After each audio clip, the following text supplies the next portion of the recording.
అక్క ఏంటే కడుక్కున్నావా? ఏంటిది మొఖం?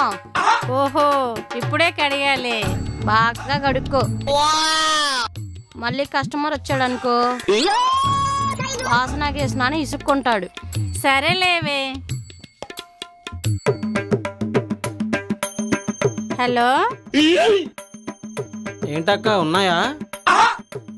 ఏరా నీకేమన్నా న్యాయంగా ఉందా? అక్కతో మాట్లాడాల్సిన విషయాలేనారా? అది సర్లే ఉన్నాయిలేరా. ఇంతకీ నీ మోటార్ పనిచేయట్లేదంటే నాది హై స్పీడ్ లో పనిచేస్తుంది. హై స్పీడా? రమ్మను రమ్మను. నువ్వు ఆగవే తల్లి, దండం పెడతా. సరే రారా. నమస్తే అత్త. ఏరా నిన్ను ఈ పక్కకి రావద్దని చెప్పానా? మా అమ్మ పెనం తెమ్మంది. ఇక్కడ ఒక్కొక్కరి దగ్గర ఒక్కొక్కరి పెనం ఉంది. ఏ పెనం కావాలి? నీ పెనమే తెమ్మన్నది.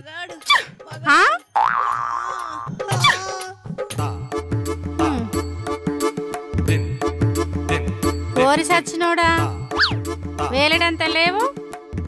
నా పెనం కావాలా?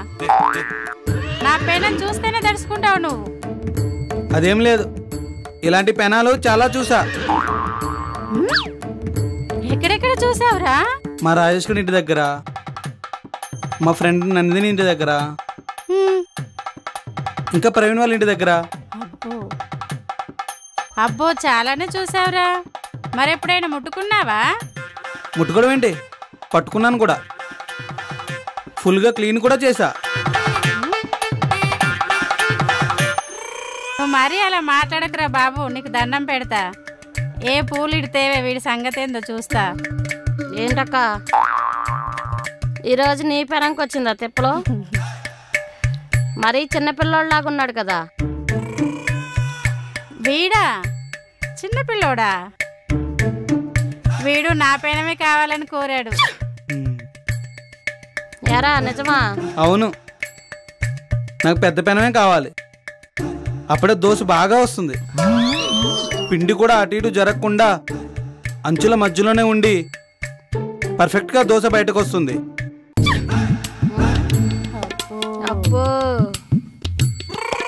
వీడు మంచి మీదే ఉన్నాడే, వీడెలా లేడు. ఈరోజు నీ పెనం వేడెక్కాల్సిందే, చిన్న దోశ బయటకు రావాల్సిందే. ఎల్లెళ్ళు. సరే రాత్త పోదాం. అరే నువ్వు అలా అనకురా, నాకేదోలా ఉంది. నీ సిగ్గు శ్రీకాంత్ తీసుకెళ్తాడు కానీ పదత్తా పోదాం. గరిటకు పని చెప్పి చాలా రోజులైంది. అంటే నీది యూజ్డా? యూజ్డ్ అంటే ఒకసారి ట్రై చేసా, అట్టు బాగా రాలే. అంటే మ్యాటర్ ఉందా లేదా నీకు? అబ్బో దానికి డోకా లేదత్తా. పొయ్యి ఎదరాల్సిందే, దోశ మాడాల్సిందే, నువ్వు ఆయిల్ రాసుకోవాల్సిందే. అబ్బా నాకు అదే కావాలరా సచ్చినోడా. పద లోపలికి పోదాం.